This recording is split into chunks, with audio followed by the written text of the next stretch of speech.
So with those two people gone, I'd like to introduce you to Jess Dozier. And Jess, tonight you start putting it all together, right? Absolutely. Fantastic. Okay. So basically, this is kind of what I talked about. This is just the black base and then a couple of components, right? So this is, basically phase one. All right. And then let me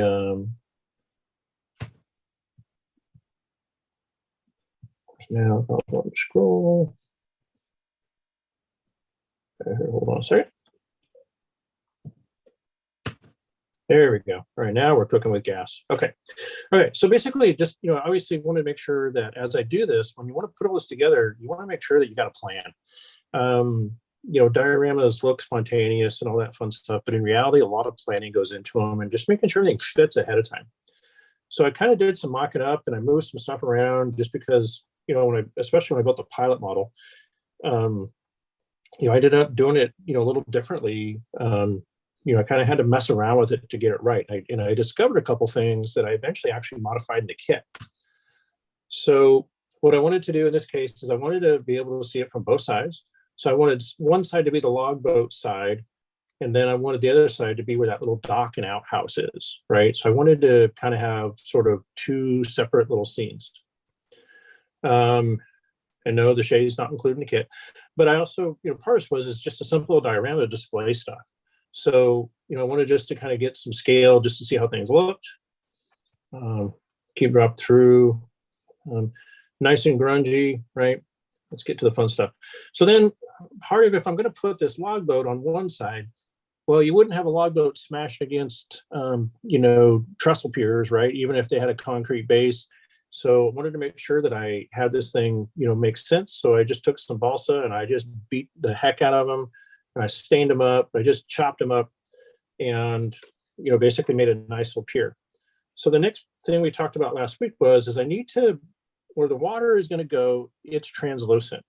So I wanted to get some color to the base. So really layers, right? Nothing, and even though a lot of it gets covered, it's kind of weird what you want to, even though you're going to cover a lot of it, it'll still sort of come through. And so maybe I put a little more work into it than I needed to, as far as trying to make it look a certain way or, kind of have a lot of depth. But in reality, what I want to make sure I do is that it's going to add to it if you do all the steps really in depth. I just use the acrylics from umber, burnt umber. There's an earth color from the scenics. I've had these forever. They're cheap. You can find them on eBay a lot, and they're easy to change their tones. So you want sort of a similar color when you're doing water. All you want to do is vary the depth. So what you do is you either start, you start darker and you add a little light, or you start lighter, you add a little dark, right? But it's easy to mix. And I literally would just mix them up on a sheet and just kind of brush them together. But here's an example of literally just kind of splotching them on. Now, where I didn't splotch them on was where basically I'm going to put dirt. Okay. So really I'm trying to go, where's that water going? And these are just literally sponged on. I like using, just the foam sponges. A lot of times it's just the stuff that comes in, old kit, that kind of fine foam that's a little bit firm. It works really well. Cut it up in small pieces, dab it, and then just sort of sponge it on, because what that avoids for you is any brush streaks. And then to change the tone, just drop in a little raw umber. And I think I stippled it with the brush, and I went back and touched it up with a sponge. Okay. So again, nothing real weird here, super quick. All right. I'm going to scroll through these because there's a bunch. And then once I got them set, I thought it was a little stark. So I just went back and sort of faded it out a little bit. Okay. I took a little bit off of it because it was a little too stark. But that's what's fun about these things, is you can just kind of mess with it. And I don't think it shows up that perfect in pictures, but in reality, those little different shades, darker to lighter, what that basically represents is depth. And it actually shows up in the finished model. It's real subtle, but it actually is super easy, but it actually does make a difference. All right. We going okay here so far? So far. All right, good, making sure. So again, a little better lighting, but again, that darker represents light, nothing strange, a little bright light, but it kind of shows the depth. At this point, everything is glued down. I went back and did a little more work to it just to try to show some different areas, because some of this is going to have real thin water. And, I wanted to show the difference kind of where the dirt is and how that naturally would be real shallow right off where the dirt came from. All right, so then now I'm going to add dirt. And, again, I don't want to really mess up the work I did. So sort of a thicker, instead of a 3-to-1 glue, water to glue mixture, this is more almost 1-to-1. And really what I'm trying to do is I only want my dirt to stick where I have glue. So I just sort of swap it on where I want that dirt to be. And then I use generally for, I like to use dirt on my layout, but for dioramas and things like that, that it's illegal to ship dirt, believe it or not, I use tile grout that I color. And it's cheap, goes a ton. And the best part about it is that it has adhesive, it has, tile has an adhesive built into it, tile grout does. So with a little bit of wet water, it actually gets really super, super strong. So real straightforward here. This just goes back to just like how you ballast, right? You use wet water, a couple drops of detergent, or what I like to use, honestly, because it works really well, is super diluted Windex, because they have good sprayers on them. They mist really well. So really, I'm going back. I'm going to mist, and then I'm going to add some of my texture. Scenery is, in my mind, it's all about texture, and that's really, if you look at nature, I mean, stuff just builds up over time, right? Deadfall, bark. And when you think about something like this, there would have been a log boat pushing water around, would have been pushing logs around. Those logs have bark falling off. And so a lot of bark and junk and, stuff would have pushed up against the banks and up against these piers. Okay. So in this case, it's probably got more than normal, but just because that's where it is. So again, quite a bit of washed up bark. And I just go back, hit it with that wet water. Or not with wet water, but then just like ballast and just, let the whole thing dry. Simple tools, I keep these laying around: wet water, diluted glue, acrylic scenery. But what you start to see, and even though it'll show up here in a minute when it's dry, but it starts to, kind of get some depth to it, right? And there's no water here. So, but if it's starting to look kind of like it should now, once the water's here, it's going to look pretty cool. All right, Scenic Express, the buffalo grass, is just your normal buffalo grass. That's just good old Woodland Sinks olives. I'm a huge fan of Martin Wellberg scenery products. His thicket material is, it's out of stock a lot. It comes up, every few months. The guy makes batches of it, and then it just gets snatched up off Scenic Express. But it is shockingly realistic, and it goes a long ways. It's you get an 8x10 sheet. I think it's $10-11, but honestly, it goes a stupid long ways, and it really is incredibly realistic, easy to deal with. It tears easy. It's easy to make look natural, right, without a lot of effort. So my good friend, Mr. Tacky Glue, I go through and I just put dollops of tacky glue where I want some of these little buffalo grasses to stick. I don't use they come with an adhesive, but it's not strong enough. It never survives any amount of time. So I'll just put little dots randomly where I want grass to go and try to think where grass would settle, right? Crevices, low areas in cracks where water would settle, just again, sort of like thinking just like nature. I'm a huge fan of caulk as a scenery adhesive.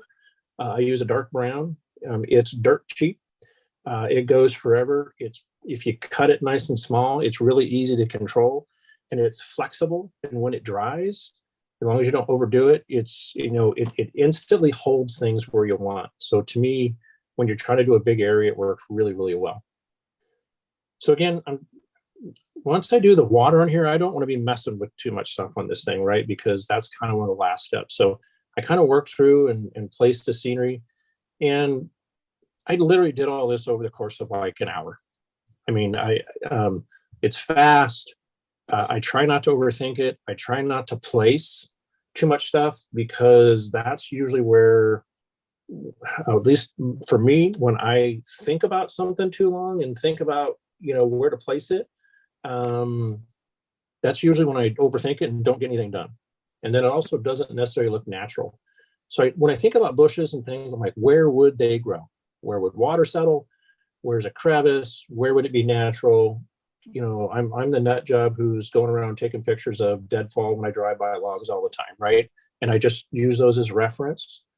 But the big thing for me, seeing why I like it, is I don't think about it too much, and it yields instant results. You see what you do really quickly. Took a little super tree material, just use a little bit of flock, hairspray, my good friend, Mr. Hairspray. Again, simple, don't overdo it. But you notice there's weeds growing up through the where the trestle is going to be. It's a little junky, right? And these are a little stark. The pictures are, because it's the way I had the lighting. And everything looks really stark when it's all wet like this. But once it dries, they always dry lighter. So it can freak you out a little bit when you first do these. But once they dry, they generally, they'll settle right down. Right. And then little buffalo grass around. So I kind of have a little bit of dirt around those concrete piers. So I put a little grass there because I know that would always be wet. And so put a little buffalo grass, and it would normally be live grass. So I don't put dead grass where water would be. So, easy to think that way. All right. Now, these look pretty harsh, but they're creosoted. And so they would look pretty rough.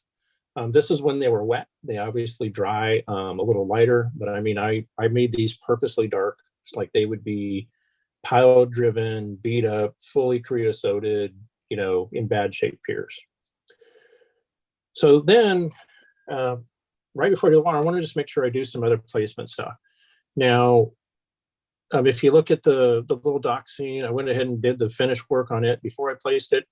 But again, it's like layers, right? We got some real shredded tar paper on the roof. The roof is really weathered. The outhouse is weathered.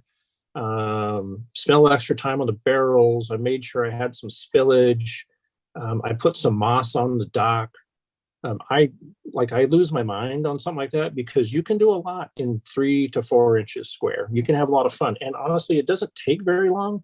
I generally have to kind of reel myself in and not do too much. All right.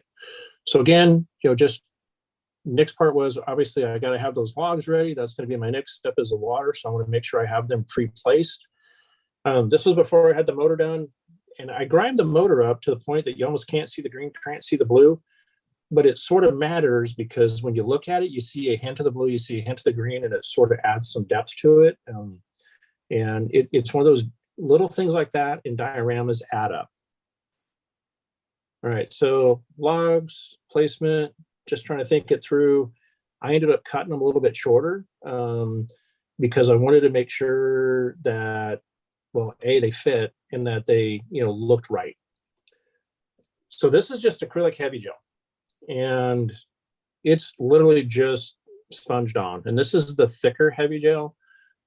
What I've adopted more now is that I do like when I do a log pond or I do something bigger, I generally now do a layer of that realistic water, Will & Sinks acrylic, no smell. It dries really thin, but it's really good because it gives a nice little base. And then I'll do, it'll dry dead flat, like perfect calm, like glass. And then I'll do the heavy gel over that.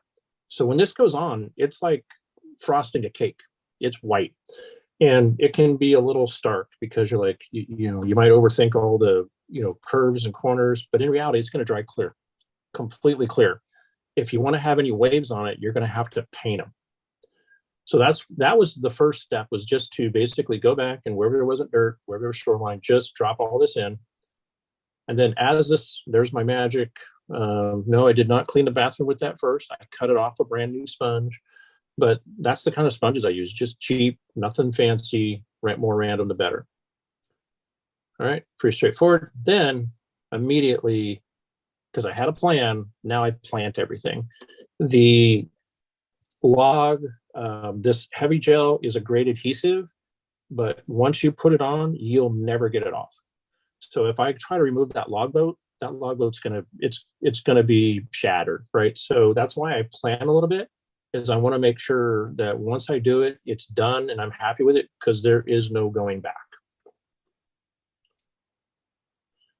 All right, so got the basics now. If you notice too, up here on top of the concrete pier, and I think I took some of that off after I had a little bit too much. What that is that's like leaf litter. It sort of implies that there'd be fallen leaves that would have fallen. And even though I cover a lot of it with the trestle deck, and what I use for leaf litter, it is in most households in your kitchen, I use Italian seasoning or basil, ground up dry, incredibly cheap, and a lot cheaper than what you can get off of scenic sites, and it smells good. So again, this is just it hanging out. I took a lot of pictures in progress while and it takes a good day to dry. Now, and I went back immediately, and if you can see in the lower left, it is starting to clear, and I went back and I had a little bit of edges showing up on the logs, and I wanted to create some wake where the logs were being pushed, so I added more. So I kind of, again, wedding caked it, added a little more, like that's where that logs are pushing the water away. Now, this is what happens after it dries. It just literally clears, and it leaves a nice little rippling effect. And you can't really go wrong, which is what I like. So this is after, now the one side, right? I don't need to add waves over there because nothing's over there. It's just, it's getting affected by the log pond on the other side. So it's got some ripples, but it's really pretty calm water. It's a little, but no big deal. This side, however, has got some waves. So as they dry, they clear, but they leave their definition.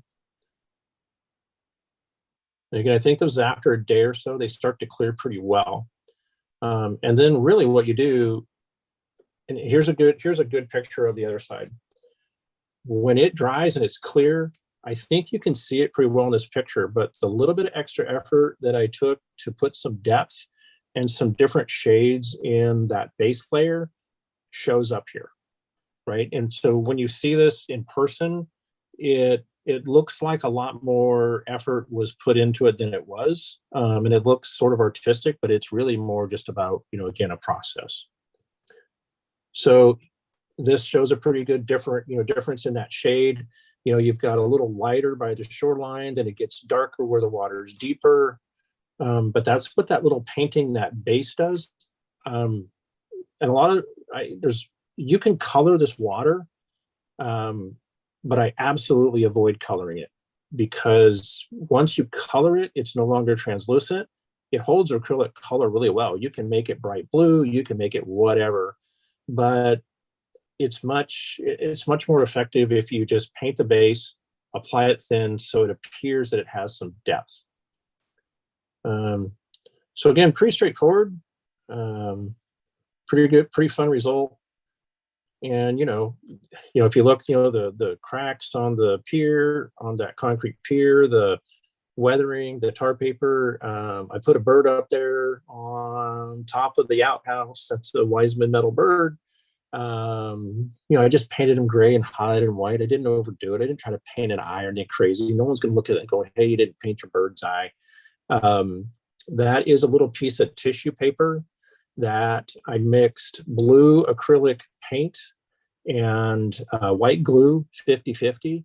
And then what I did is I sort of painted, I laid the little tar paper out and I painted it, and then I crumpled it, and I pre-did it to make sure it would work. And then I put it in place and I let it dry. And tar paper, that blue tar paper has actually been around since like the late 30s, actually, shockingly enough. I actually looked it up. All right, so then once that's done, then I didn't want to handle the logboat. It's delicate. So just to go back and do some finishing things in there. And yeah, like I said, I painted the block, I painted a lot of stuff. I covered it with grease and oil, but to me, that's half the fun of it. And if you see on the radiator, even though it's got grime and grease, you can see the brass on the top of the radiator, right? That's just aged brass. Heavy rust on, and then probably the hardest thing on the whole freaking thing was tying the ropes around those tires and getting them on the cleats, because I'm not one of those not the most agile person in the world. And I went back, and when I put this windscreen in, I went ahead and broke it with an X-Acto. That doesn't look quite right, now that I look at it real up close, but from afar you can't tell. The gas cans are a little beat up, and pretty straightforward. All right, Jim, I think that's it.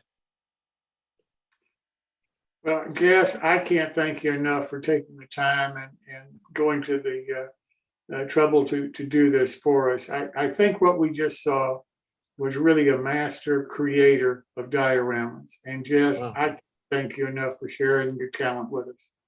Well, I appreciate that, but what I would say is, it's process, right? It really is. Don't let it suck you into thinking that it's all art, because if all this is from studying other people, but it's really it's layers and process and getting over the mental part of that. It is something that that you can do, right? That's half the battle to me, at least in my mind.